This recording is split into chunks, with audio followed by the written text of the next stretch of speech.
Welcome to my channel. तो हम लोग एडुटेरिया का जो न्यू बुक आया है 2025 का 4th एडिशन है, उसका जो बिहार वस्तुनिष्ठ समान अध्ययन है उसे डिस्कस कर रहे थे। तो इस बुक में टोटल 53 प्रैक्टिस सेट के रूप में ये बुक है, जिसका हम लोग सेट नंबर आज 15 डिस्कस करेंगे। तो 1 से 14 तक सेट डिस्कस कर चुके हैं। तो चलिए स्टार्ट करते हैं आज का सेट नंबर 15। तो पहला क्वेश्चन है कि किस समिति ने पंचायतों में महिलाओं को आरक्षण देने की सिफारिश की थी। तो कौन सा वैसा कमेटी था जो बोला था कि नहीं पंचायत में महिलाओं को आरक्षण देना चाहिए, सिफारिश क्या था? तो वो था थुंगन समिति। ठीक है, थंगन कमेटी का ये रिकमेंडेशन था कि पंचायत में महिला को रिजर्वेशन देना चाहिए। ठीक है, नेक्स्ट है सेकेंड नंबर क्वेश्चन कि राज्य वित्त आयोग के सदस्यों की नियुक्ति किसके द्वारा की जाती है। तो जो स्टेट फाइनेंस कमीशन होता है, इंग्लिश में जिसे स्टेट फाइनेंस कमीशन कहते हैं, तो उसके जो मेंबर होते हैं उनका नियुक्ति कौन करता है, ये क्वेश्चन पूछा है। तो उनका नियुक्ति राज्यपाल करते हैं। ऑप्शन नंबर सी गवर्नर से ये आंसर हो जाएगा। ठीक है, थर्ड नंबर क्वेश्चन है कि संविधान के किस अनुच्छेद में ग्राम पंचायतों के गठन की बात की गई है। मतलब कौन सा आर्टिकल है जो डील करता है ग्राम पंचायत के गठन से। तो वो है आर्टिकल 40। ठीक है, ऑप्शन नंबर सी से हो जाएगा अनुच्छेद 40, जहाँ पे ग्राम पंचायत के गठन का बात कहा गया है। नेक्स्ट है 4 नंबर क्वेश्चन कि राज्य के महाधिवक्ता हेतु आवश्यक अर्हताएं हैं। मतलब जो किसी भी स्टेट का एडवोकेट जनरल होता है, इंग्लिश में महाधिवक्ता को एडवोकेट जनरल बोलते हैं। तो एडवोकेट जनरल के लिए क्या क्या आवश्यक जो एलिजिबिलिटी है वो पूछ रहा है। तो पहला है कि वो भारत का नागरिक हो, बिल्कुल सही बात है कि भारत का नागरिक होना चाहिए। सेकेंड है कि कम से कम 10 वर्ष तक न्यायिक पद धारण किया हो, ये भी बिल्कुल सही एलिजिबिलिटी है कि कम से कम उनको 10 साल तक न्यायिक पद धारण किए होना चाहिए। तीसरा है कि किसी उच्च न्यायालय में अधिवक्ता के रूप में कार्य कर चुके हों, तो ये भी सही है। ऑप्शन नंबर सी भी सही है। तो इसलिए सही आंसर क्या हो जाएगा? Option number D.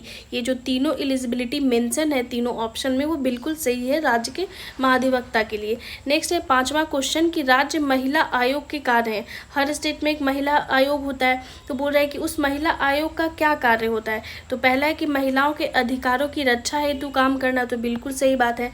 सेकेंड है कि महिलाओं की स्थिति में सुधार हेतु कार्य करना, ये भी सही है। नेक्स्ट है कि महिलाओं की सुरक्षा से संबंधित सुधार हेतु राज्य सरकार को प्रतिवेदन देना, तो ये भी सही है।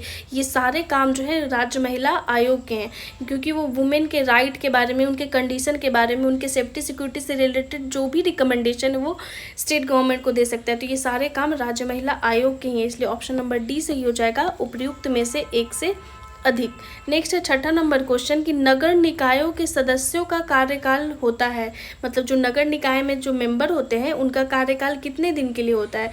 तो वो मात्र 5 साल के लिए चुने जाते हैं, इसलिए ऑप्शन नंबर बी सही हो जाएगा, 5 वर्ष। नेक्स्ट है 7 नंबर क्वेश्चन कि बिहार में प्रमंडल तथा अनुमंडल की संख्या क्रमशः। ये बिल्कुल मतलब क्वेश्चन इंपॉर्टेंट है, क्योंकि बिहार के एग्जाम में पूछ सकता है कि बिहार में भाई कितना प्रमंडल है और कितना अनुमंडल है।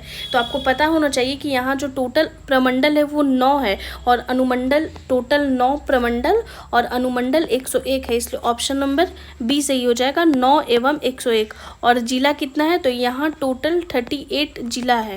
ये भी फैक्ट आपको याद रखना होगा। तो ये वाला क्वेश्चन इंपॉर्टेंट है क्योंकि एग्जाम में पूछ लिया जाता है। ठीक है, नेक्स्ट है 8वां नंबर क्वेश्चन कि विधानसभा का विशेष सत्र बुलाने की शक्ति किसमें निहित है।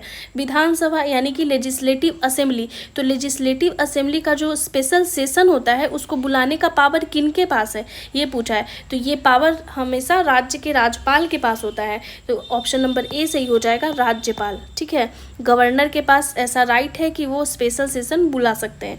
नेक्स्ट है 9वां नंबर क्वेश्चन कि संवैधानिक प्रावधानों के अनुसार विधान परिषद में सदस्यों की न्यूनतम संख्या कितना होना अनिवार्य है। तो विधान परिषद यानी कि लेजिस्लेटिव काउंसिल के बारे में बात किया गया है। तो मिनिमम मतलब उतना सदस्य होना अनिवार्य ही है। तो कितना मिनिमम है? तो वो 40। ठीक है, 40 होना ही चाहिए। नेक्स्ट है 10वां नंबर क्वेश्चन कि बिहार में धारवाड़ क्रम की चट्टानें पाई जाती हैं। मतलब किस एरिया में जो है वो धारवाड़ रेंज का चट्टान मिलता है।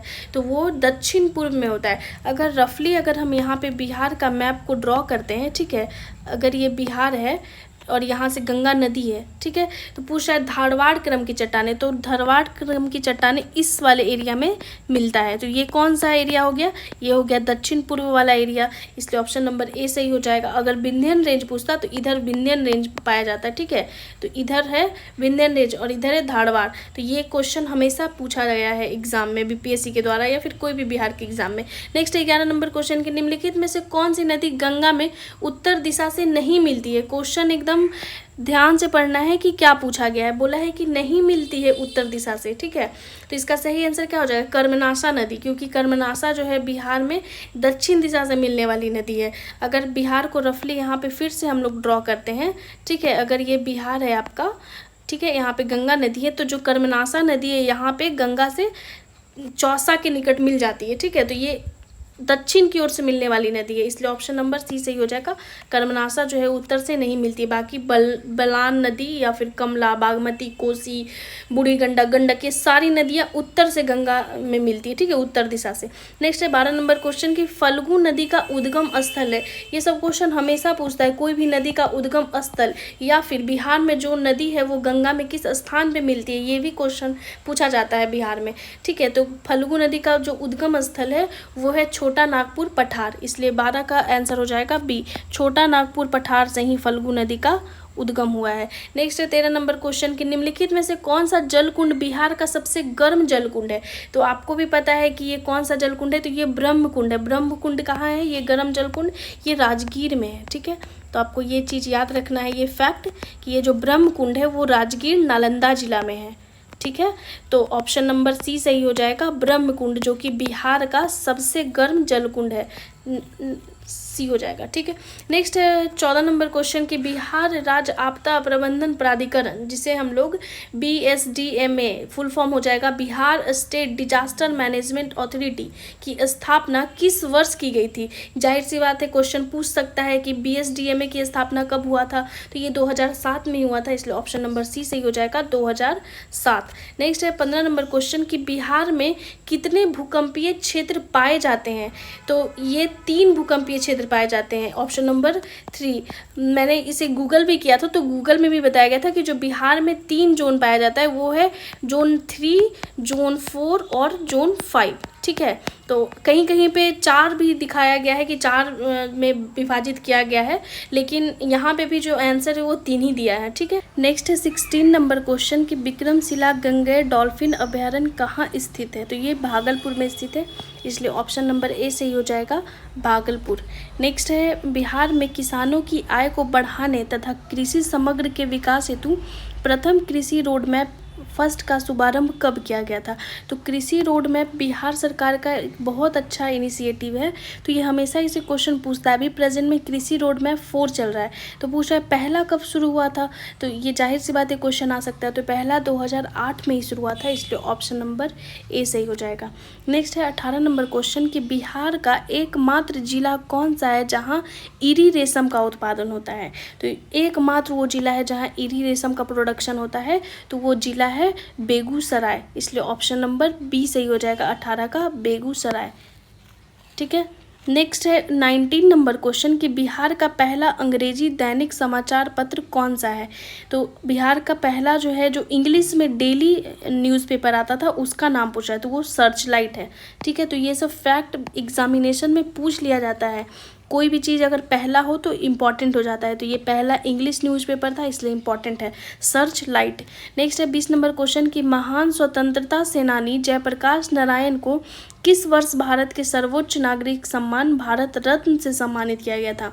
मतलब अगर शॉर्ट में बोले तो जयप्रकाश नारायण जी को कब भारत रत्न मिला था, ये पूछा जा रहा है क्वेश्चन। तो ये 1999 ईस्वी में ही मिला था, इसलिए ऑप्शन नंबर सी सही हो जाएगा, 1999। नेक्स्ट है 21 नंबर क्वेश्चन कि 2011 की जनगणना के अनुसार बिहार में नगरीकृत जनसंख्या परसेंटेज कितना है। मतलब कितना लोग जो है वो मतलब अर्बनाइज्ड हैं, वहाँ नगर में रहते हैं।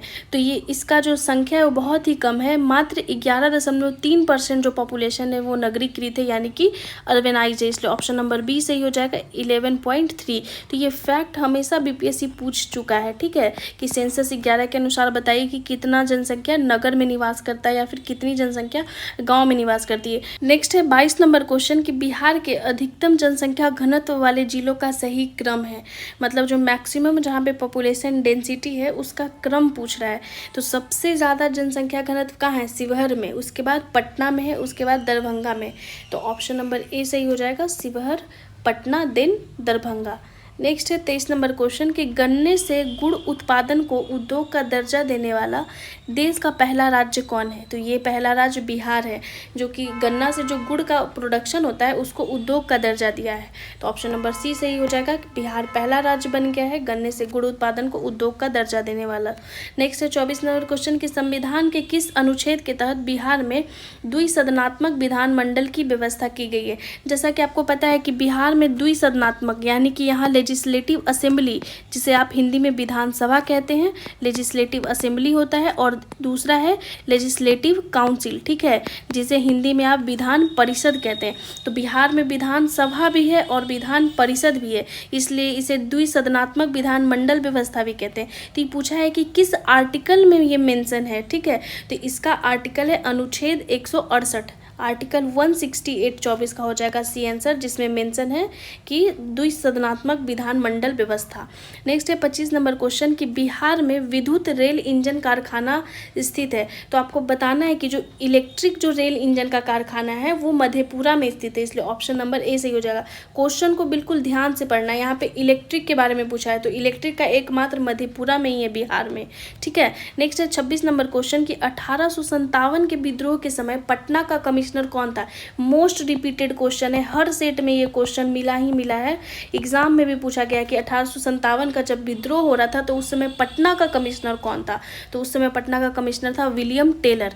तो आप ये फैक्ट को एकदम रट जाइए, विलियम टेलर, ठीक है। नेक्स्ट है 27 नंबर क्वेश्चन कि पटना में लगान परिषद का गठन कब किया गया? जो लगान परिषद पटना में गठित हुआ था उसका गठन कब किया गया था? तो ये 1760 में ही किया गया था, तो ऑप्शन नंबर ए सही हो जाएगा 1760। नेक्स्ट है 28 नंबर क्वेश्चन कि बिरसा मुंडा को कब सोते हुए पकड़ा गया था? तो ये क्वेश्चन पूछा है बीपीएससी बहुत पहले, तो ये भी इंपॉर्टेंट हो जाता है। अगर कमीशन कोई क्वेश्चन पूछता है तो उसका पूछने का चांस ज़्यादा होता है, इसलिए इसका सही आंसर है, फैक्ट है 3 फरवरी 1900 को बिरसा मुंडा को सोते हुए पकड़ा गया था, ठीक है। नेक्स्ट है 29 नंबर क्वेश्चन कि 1908 में बिहार प्रादेशिक सम्मेलन में पृथक बिहार प्रांत के गठन का प्रस्ताव किसने रखा था? यानी कि क्वेश्चन पूछ रहा है कि जब बिहार प्रादेशिक सम्मेलन हो रहा था, कब? 1908 में, तो उस समय पृथक बिहार प्रांत के गठन का जो प्रस्ताव था वो कौन रखे थे? तो ये भी क्वेश्चन इंपॉर्टेंट हो जाता है क्योंकि एग्जाम में पूछा है ये क्वेश्चन। तो मोहम्मद फखरुद्दीन के द्वारा ये प्रस्ताव रखा गया था 1908 में, जब बिहार प्रादेशिक सम्मेलन हो रहा था कि हाँ बिहार को एक पृथक प्रांत के रूप में रखना चाहिए, उसका गठन करना है। तो मोहम्मद फखरुद्दीन इसका सही आंसर हो जाएगा। 29 क्वेश्चन का आंसर हो जाएगा सी। नेक्स्ट है 30 नंबर क्वेश्चन कि बिहार में प्रथम बालिका विद्यालय की स्थापना किसने की थी? तो ये श्रीमती अघोर कामनी देवी जो थी वो बिहार में सबसे पहला बालिका विद्यालय की स्थापना करती हैं, ठीक है। नेक्स्ट है 31 नंबर क्वेश्चन कि बिहार के उस क्रांतिकारी का नाम बताइए जिसने सितंबर 1928 के हिंदुस्तान सोशलिस्ट रिपब्लिकन आर्मी की बैठक में हिस्सा लिया था।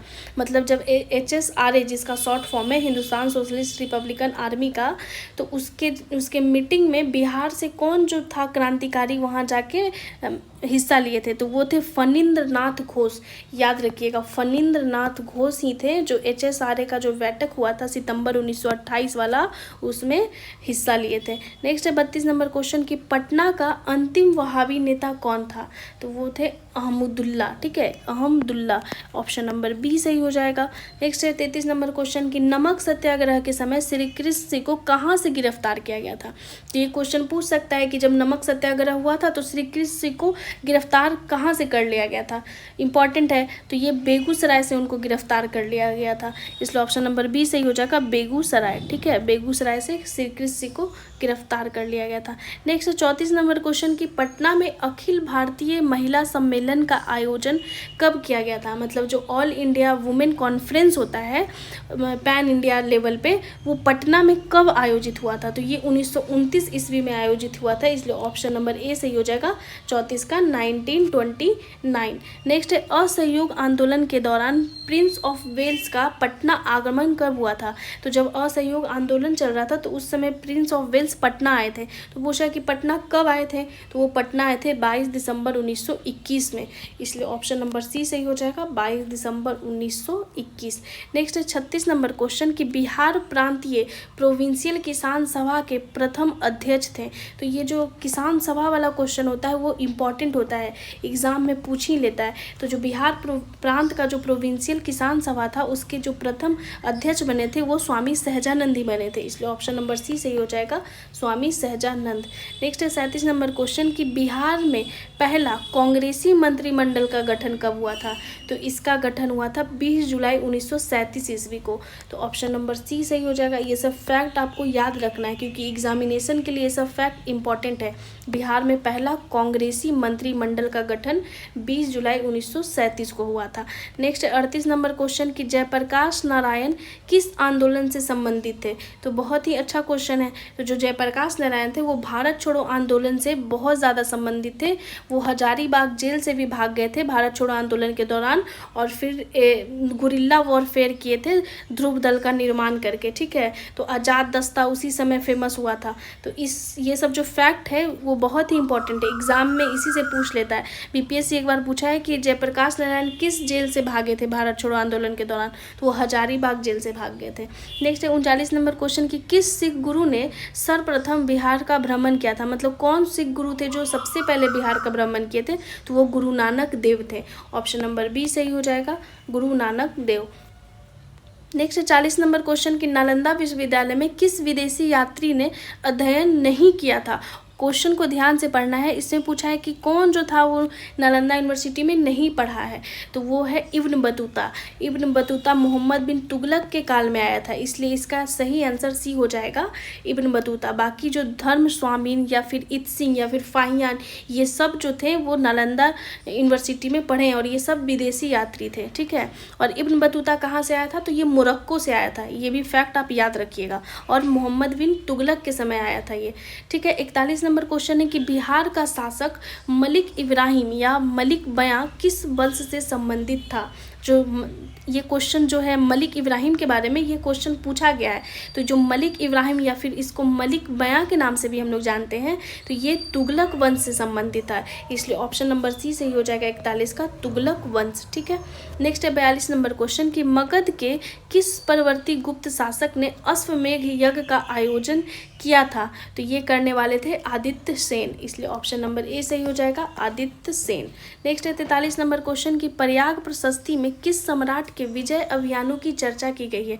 तो प्रयाग प्रशस्ति बहुत ही इंपॉर्टेंट है। ठीक है, तो प्रयाग प्रशस्ति के बारे में क्वेश्चन आता है तो पूछ रहा है कि किसके विजय अभियान का चर्चा किया गया है उस प्रयाग प्रशस्ति में?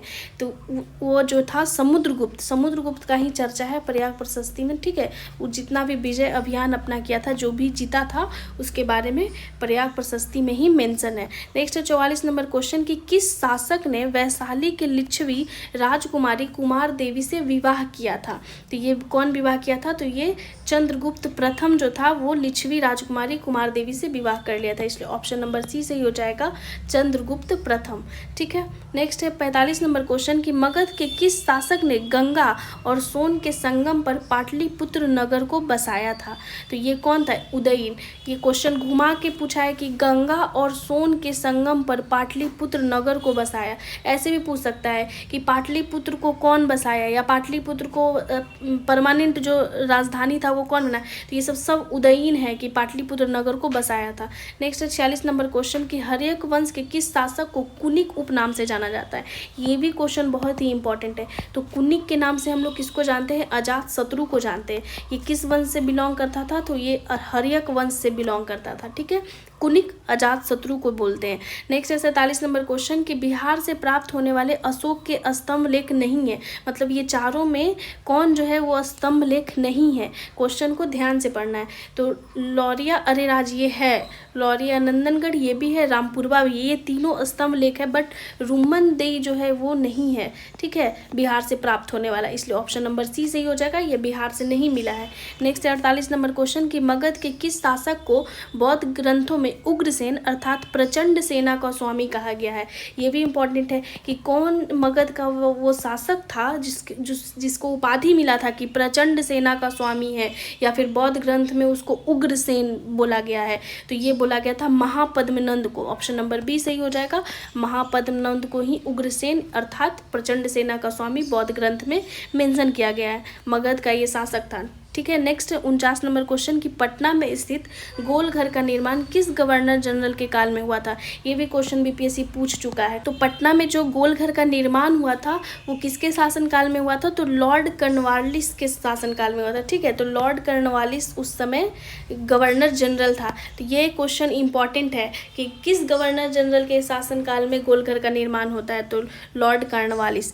नेक्स्ट क्वेश्चन है 50वां नंबर, तिरहुत के वैनवार वंश के किस शासक की छत्र छाया में प्रसिद्ध कवि विद्यापति ने अपने काव्य की रचना की थी। तो इस सेट का सबसे लास्ट क्वेश्चन है, तो इसका सही आंसर होगा शिव सिंह, ठीक है।